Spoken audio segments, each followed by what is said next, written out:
It is 9:34 right now in Tennessee, the south side of it, and we are about 3 hours away from kickoff. I'm very excited right now for it. I'm looking forward to this game, and it feels pretty nice out here. It's a little bit humid because it's the south and it's still summer right now. It should be moving into fall next week. We're in the 70s, but we're going to be walking and talking about the Vols for right now. We're going to do a little preview. Then we're going to do this after the game. Again, the scenery looks very nice out here right now. The main things we're going to be looking for this game, in my opinion. Again, I by the way, I did just take a shower. My hair is going to be like this for right now. But the main thing I'm looking for this game is the playbook to be opened up. I would love to see the playbook finally get opened up. Last year, we did not have that. Joe Milton was not able just to go out and do whatever he wanted because of his inability to complete simple passes.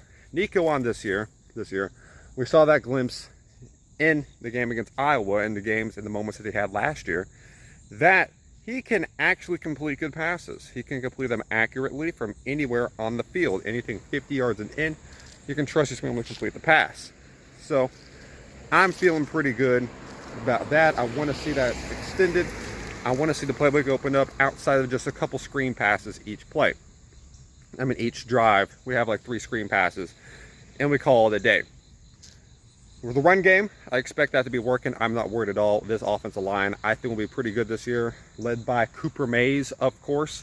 Great to see him coming back. I'm excited for him. Hopefully this group can stay healthy. Last year, this was very much an unhealthy group. This group of the offensive line was. So let's see if they actually can stay healthy this year, because we need them to stay healthy.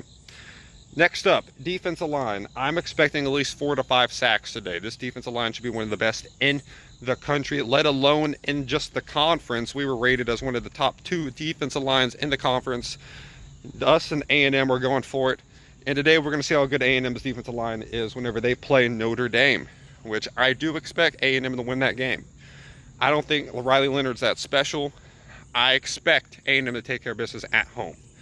But if we're discussing defensive line, the main guy I got to start with is James Pierce. James Pierce is by far the #1 guy on the defensive line, arguably the #1 player on the entire team, arguably the #1 player in the entire conference.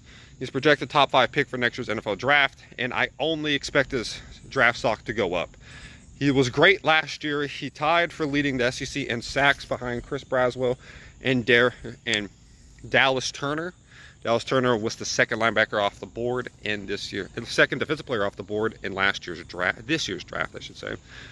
I'm excited for this team. They're very much a veteran group out there. Norman Lott, you have Amari Thomas, you have a lot of really good guys out there.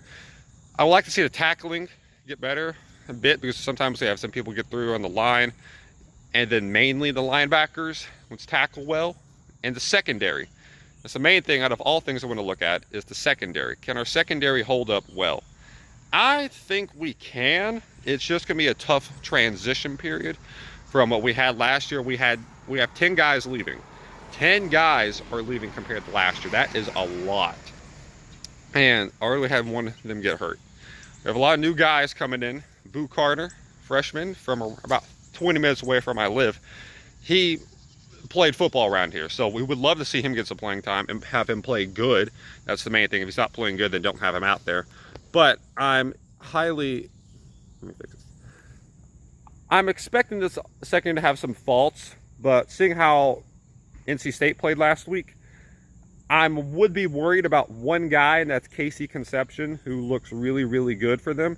Outside of him, I don't really see anyone else that I'm like, okay, we can't do anything with that.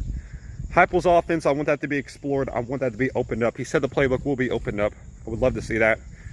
Special teams, without D. Williams, I don't think we're going to have any insane returns compared to what we had. Brew McCoy, stay healthy. I mean, he's the most physical player on the team.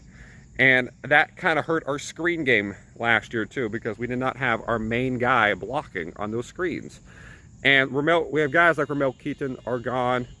And I believe Jacob Warren's gone. Jalen Wright, Jabari Small, they are leaving.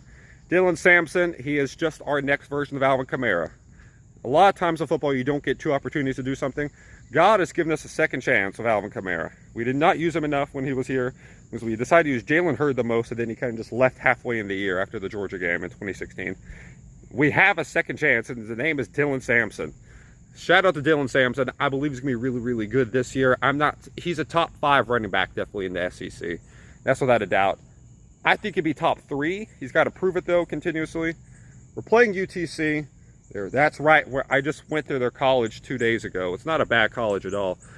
This is not a bad team in the Southern Conference, but granted, this is the Southern Conference. This is the Southeastern Conference. This is the SEC we got to represent. We're the number 15 ranked team in the country, and I'm believing we're going to blow them out. Heupel's been really good at just taking care of business against these type of teams. I fully got Tennessee winning this game. I go 48-7. 48-7 is my final score. Tennessee's going to run through this team. Shouldn't get it. They might score a little bit more. Let's go 48-13. 48-13, that's my score prediction. Our defense might be a little iffy at times. Like last year, we let Austin P just randomly make really good plays. He got 13 points. I believe it's going to be something like that. Some scares here and there. They might get a lead at one point, then we're just going to take off. It's going to be better than last year's team. It's going to be fun. I'm interested in going to how to play. Nico for Heisman. Today, we're hookers, but we'll be rooting for Nico's. So, the Polynesian King, we'll see how he does. I think he'll do very well. You can put on the Heisman watch, and we'll start off the year 1-0. Put on the comments your opinions about this. Hope you have a great day, y'all. Stay safe. Remember, God bless y'all.